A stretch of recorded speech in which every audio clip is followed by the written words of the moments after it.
Chapter 39. The Madman, Christopher. The sound of the turning lock was almost imperceptible, barely noticeable even in the quiet night. But Hiroshi heard it distinctly.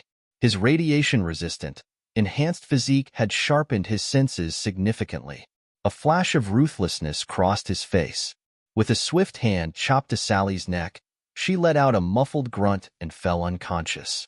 Outside the door, darkness reigned. Eddie and another burly man pressed themselves against the walls on either side of Sally's door. Eddie cautiously gripped the door handle, turning it with utmost care. Hiroshi had been careless.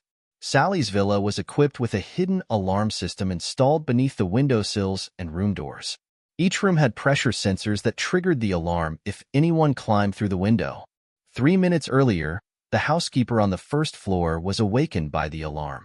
She quickly notified the security team but, for safety, informed Christopher and his colleagues first, hoping to investigate Sally's room before the security team arrived. After knocking Sally unconscious, Hiroshi turned to escape through the window but saw several beams of flashlight outside, rapidly approaching. Damn! Hiroshi's heart sank. Judging by the number of flashlights, there were about 10 people. Escaping through the window would lead to confrontation with them, a risky endeavor given their numbers. Thinking quickly, he decided to sneak towards Sally's room door instead. Outside the room, Eddie's eyes gleamed with fierce determination, his muscular arms tensed. The other man held a knife in a reverse grip, indicating he was no mere assistant but someone trained in combat. Eddie turned the door handle slowly, the sound blending into the stillness of the night. 3, 2, 1. As their countdown ended, Eddie flung the door open, and both men charged in simultaneously. At that moment, the housekeeper shut off the emergency light's main switch. The villa was flooded with blinding light, disrupting their vision. People immersed in darkness for several minutes experienced temporary blindness when suddenly exposed to bright light. Eddie and his companion planned to use these few seconds to their advantage, closing their eyes before the lights turned on and storming in with full force. But the room erupted with the sounds of violent struggle and shattering objects. Eddie was thrown out of the room with terrifying force, crashing into a pillar and passing out. Inside, Hiroshi held a broken chair leg. He had anticipated their entry, using the chair to strike Eddie down. The other man roared in fury, brandishing his knife in swift, deadly arcs aimed at Hiroshi's vital points. Despite his opponent's ferocity, Hiroshi dodged and countered with a powerful blow to the man's wrist, disarming him. Tell your boss, the grudge over Jack's death isn't settled. I'll be back, Hiroshi growled, leaving a harsh warning before dashing out of the room and down the stairs. With only 4 meters separating the second and first floors, Hiroshi's enhanced abilities allowed him to land unharmed. The security team was almost there. He needed to find another exit. A late-night intruder in a young woman's bedroom. A calm voice interrupted.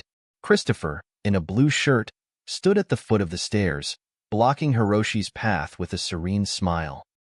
Isn't that a bit rude? Hiroshi landed and crouched, sizing up the slender Christopher.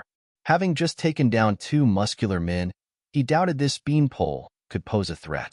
With a powerful push-off, Hiroshi launched himself at Christopher like an eagle swooping down on its prey. But in that instant, Christopher's demeanor shifted, losing all trace of scholarly gentleness. A sharp, dangerous aura radiated from him. Christopher bent low, his stance solid, and sprang forward with explosive force. His knee shot up like a missile, aiming for Hiroshi. Hiroshi felt a fierce wind and instinctively pulled back his arm, meeting Christopher's knee with a punch. The collision was bone-jarring, both men skidding back several steps, surprise etched on their faces. Interesting. Christopher's eyes sparkled with excitement. He laughed. I've studied human anatomy for years. The knee is the strongest part of the body. The arm bones can't match it. Your forearm should have fractured, yet you're unharmed. Have you trained in martial arts? I didn't see any special techniques. I'm curious. Christopher adjusted his glasses, his smile inquisitive and bright. Care to enlighten me? Otherwise, you won't leave tonight. Hiroshi, massaging his slightly numbed fist, glared coldly at Christopher. If not for his enhanced physique, His arm might have been destroyed in that clash. This Christopher was no simple opponent, far more formidable than the two burly men. A dangerous mastermind, hiding in plain sight.